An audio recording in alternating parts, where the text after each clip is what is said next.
தேவி நாராயணீயம் 27ஆம் தசகம் சதாக்ஷி அவதாரம். அம்பாள் சாகம்பரியாகவும் சதாக்ஷியாகவும் அவதாரம் செய்த கதையை இந்த தசகத்தில் அறிந்து கொள்ளப் போகிறோம். துவஷ்டாவின் புத்திரனான மகா பலசாலியான விருத்ராசுரன் இந்திரனால் கொல்லப்பட்டான். ஆனால் சூதர் விருத்ராசுர வதம் தேவியால் தான் நடந்தது என்று கூறியிருக்கிறார். வியாசரும் இதைத்தான் கூறியிருக்கிறார். மகா தபஸ்வியும் பிரஜாபதியுமான துவஷ்டா என்று ஒருவர் இருந்தார். துவஷ்டா பிராமணர்களை விரும்புபவர், தேவ காரியங்களை செய்வதில் கெட்டிக்காரர். அவருக்கு இந்திரனிடம் பகை. அதனால் 3 தலைகளை உடைய ஒரு மகனை தோற்றுவித்தார். தேவேந்திரனிடம் கொண்ட பகையால் விளைந்தது. ஒரு முகத்தால் வேத அத்தியாயனம் செய்தும், ஒரு முகத்தால் மது அருந்தியும், ஒரு முகத்தால் எல்லா உலகத்தையும் ஒரே சமயத்தில் காணக்கூடியவனாகவும் அவன் இருந்தான். அவன் பெயர் திரிசரஸ். அவன் போகங்களை துறந்து செய்வதற்கரிய தவம் செய்தான்.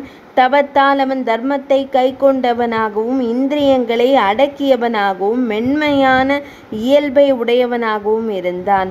அவன் கடுமையான தவம் செய்வதை கண்ட தேவேந்திரன் பயந்து இதை இப்படியே விடக்கூடாது என்று அவனை கொன்று விடுவது என்று முடிவு செய்து வஜ்ராயுதத்தை அவன் மேல் பிரயோகித்தான்.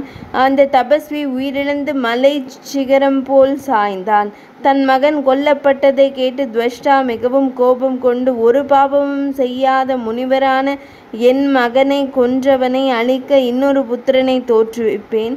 என் வீரியத்தையும் தவத்தின் வலிமையையும் தேவர்கள் பார்க்கட்டும் என்று கூறி அதர்வண மந்திரங்களால் அக்னியில் 6 நாட்கள் ஹோமம் செய்த பின் அதிலிருந்து அக்னி போல் ஒரு புருஷன் தோன்றினான்.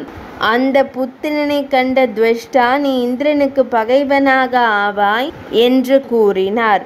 துன்பத்திலிருந்து காப்பதற்கு நீ சக்தி உள்ளவனாக இருப்பதால் இனி நீ விருத்ரன் என்று பிரசித்தமாவாய். உன் சகோதரன் திரிசரன் பெருமை உடையவனாகவும் தப வலிமை உடையவனாகவும் இருந்தான்.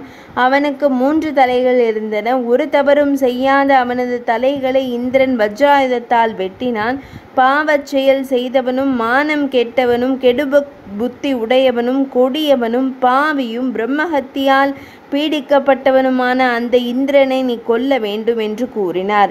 இந்திரனை கொல்வதற்கு சக்தியுடைய தெய்வீக ஆயுதங்களை சிருஷ்டி செய்து கொடுத்தார்.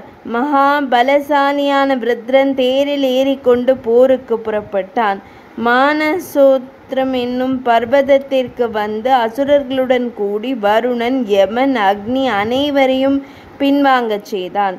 தந்தையிடம் சந்தோஷமாக இதை கூறிய போது, துவஷ்டா, நீ பிரம்மாவை ஆராதித்து சிறந்த வரம் பெற்று அந்த இந்திரனையும் கொன்றுவிடு என்று கூறினார். 100 வருடம் தவம் செய்த பின் பிரம்மதேவர் அன்னவாகனத்தில் காட்சி தந்தார். அவரிடமிருந்து இரும்பு போன்ற உலோகங்களினாலும், மரக்கட்டை, மூங்கில் போன்ற ஈரமாகவோ அல்லது உலர்ந்தோ இருக்கக்கூடிய எந்த ஆயுதத்தாலும் மரணம் வரக்கூடாது. தேவர்களாலும் அவர்களது சேனைகளாலும் வெல்ல முடியாத வீரியம் என்னிடம் விருத்தி அடைய வேண்டும் என்று வரம் கேட்டான் விருத்ரன். ஒரு பக்கம் தேவர்களும் மறுபுறம் துவஷ்டாவின் புதல்வனும் போருக்கு கூடினர். விருத்ரனின் வரத்தால் தேவர்கள் தோல்வியை தழுவி யாக பாகங்களை இழந்து மலைகளிலும் குகைகளிலும் வசித்தனர். தேவர்கள் விஷ்ணுலோகம் சென்று ஸ்ரீஹரியை புருஷ சூக்தத்தால் துதித்தனர். லக்ஷ்மிபதியான அந்த ஜெகந்நாதர் அவர்கள் முன் தோன்றினார். நீங்கள் பயப்பட வேண்டாம். அந்த பகவதியை ஸ்தோத்திரம் செய்து சரண் அடையுங்கள். அவள் உங்களுக்கு உதவி செய்வாள். அந்த தேவியையே நான் எப்பொழுதும் பூஜிக்கிறேன் என்றார் விஷ்ணுமூர்த்தி. தேவர்களும் தனிமையான இடத்தில் தியானமும் ஜபமும் தவமும் செய்தனர். அந்த தேவி சர்வாபரண அலங்காரங்களுடன், கையில் பாசம், அங்குசம், வரம், அபயம் என்ற முத்திரைகளுடன், சலங்கை ஒலிக்கும் ஒட்டியானத்துடன், கழுத்தில் அட்டிகை, கையில் கங்கணம், காலில் கொலுசு, தலையில் கிரீடம் ஆகியவைகளுடன் முகத்தில் புன்னகை தவள 3 கண்களுடன் கருணை கடலாய் சச்சிதானந்த ரூபிணியாய் திருக்காட்சி தந்தாள். தேவர்கள் வணங்கினர். விருத்ராசுரனை கொல்லும் உபாயத்தை தேவர்கள் வேண்டினர். அன்னை தன் சக்தியை அவர்களுக்கு கொடுத்தாள். சந்தர்ப்பத்திற்காக இந்திரன் காத்திருந்தான். ஒரு நாள் கடற்கரையில் அந்தி பொழுதில் ஹரியை நினைத்தான். ஸ்ரீஹரி வஜ்ராயுதத்தின் நடுவில் புகுந்தார். அப்பொழுது சமுத்திரத்தில் நீரின் நுரை மலை போல் எழுந்தது. அது ஈரமும் இல்லை, காய்ந்ததும் இல்லை, ஆயுதமும் இல்லை. அந்த நுரையை கையில் எடுத்தான். பராசக்தியை வேண்டினான். சக்தி தன் அம்சத்தை அதில் புகுத்தினாள். ஹரி புகுந்திருக்கும் வஜ்ராயுதத்தை நுரையால் மறைத்தான். அதை விருத்ரன் மேல் எறிந்தான். அவன் மலை போல் வீழ்ந்தான். தேவியை அனைவரும் வணங்கினர். தேவி விருத்ரனை கொன்றதால் விருத்ர நிகந்தரி என்ற மூலகத்தாலும் போற்றப்படுகிறாள் அன்னை. இந்திரன் கொல்லப்பட்டதால் இந்திரனும் விருத்ரனை கொன்றான் என்றும் சொல்லப்படுகிறது. இனி சதாக்ஷி அவதாரத்தை பார்ப்போம். ஹிரண்யாட்சனின் வம்சத்தில் ருரு என்பவனுக்கு துர்கமன் என்னும் அசுரன் பிறந்தான். துர்கமன் தேவர்களுக்கு பலம் தருவது வேதம்தான். அதை எப்படியாவது அபகரித்து தேவர்களை ஜெயிக்க வேண்டும் என்று பிரம்மதேவரை நினைத்து அன்ன ஆகாரமின்றி 1000 வருடம் தவம் செய்தான். பிரம்மதேவர் காட்சி தந்தார்.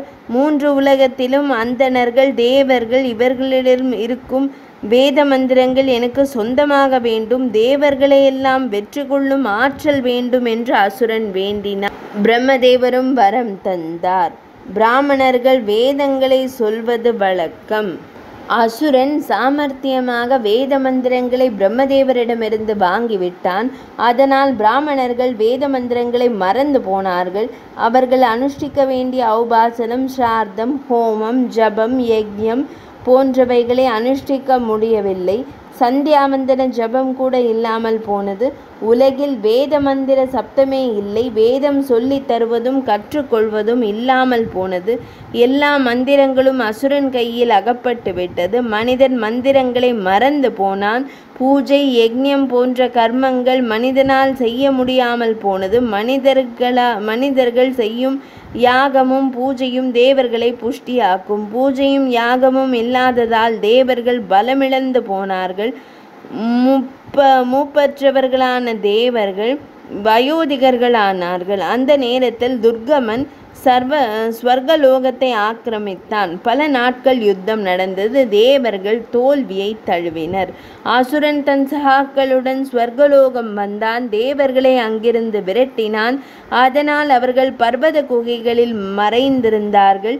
பூமிக்கு மழை தருபவன் யார்? இந்திரன். இந்திராதி தேவர்கள் ஸ்வர்க்கத்தில் இல்லாததால் மழை இல்லாமல் போனது. ஆறு குளம் எல்லாம் வற்றி போனது. ஜீவராசிகள் தாகத்தால் தவித்தன. பஞ்சத்தால் இறக்கும் ஜீவன்களின் எண்ணிக்கை அதிகமானது. இப்படி அனர்த்தங்கள் அதிகமானதால் எல்லோரும் இமாலய மலைக்கு சென்று தேவியை துதித்தார்கள். சிலர் தியானம் செய்தார்கள். பிரம்மாண்ட கோடி சிருஷ்டிக்கும் காரணமான தேவிக்கு இவர்களின் துன்பம் தீர்ப்பது ஒரு சிரமமா?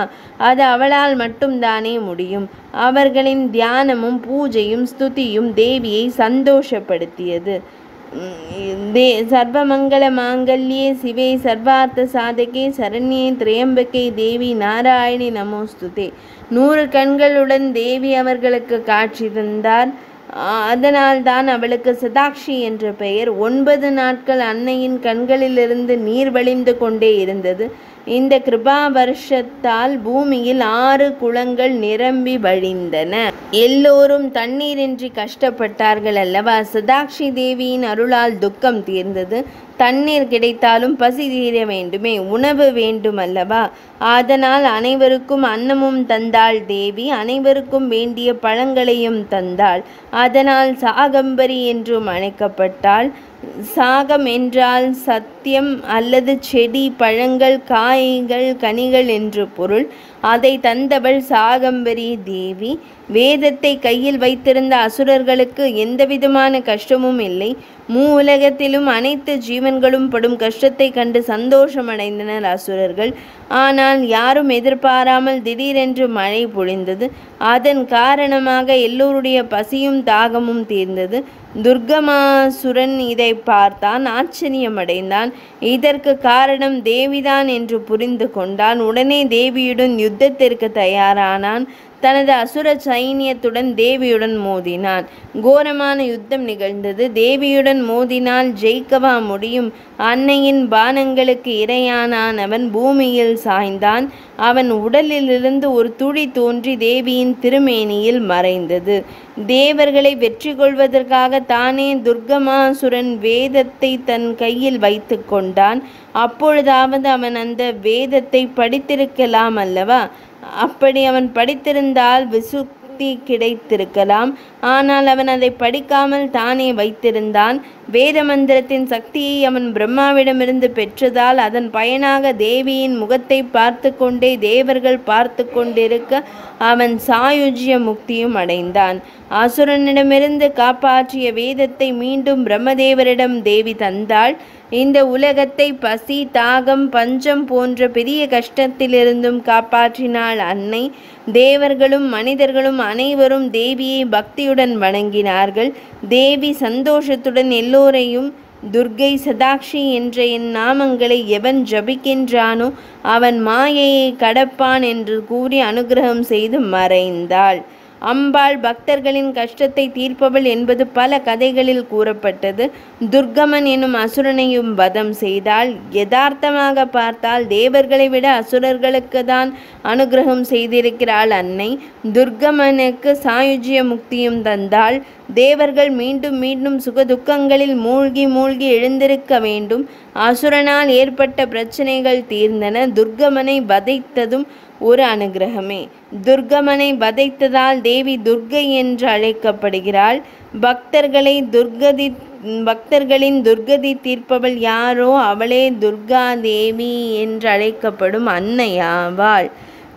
துர்கமாசுரனை அழிக்க தேவி சதாக்ஷியானாள். என் மனதிலும் ஒரு துர்கமாசுரன் இருக்கிறான். அவன் வேதத்தை அபகரிக்கிறான். அதாவது தனக்கும் தேவையான அளவு வேத ஞானம் இல்லை என்று கூறுகிறார் இந்த நூலின் ஆசிரியர். அந்த அசுரனை வதம் செய்து வேத ஞானத்தை தர வேண்டும் என்று அவர் தேவியிடம் யாசிக்கிறார். 27ஆம் தசகம் நிறைவடைந்தது.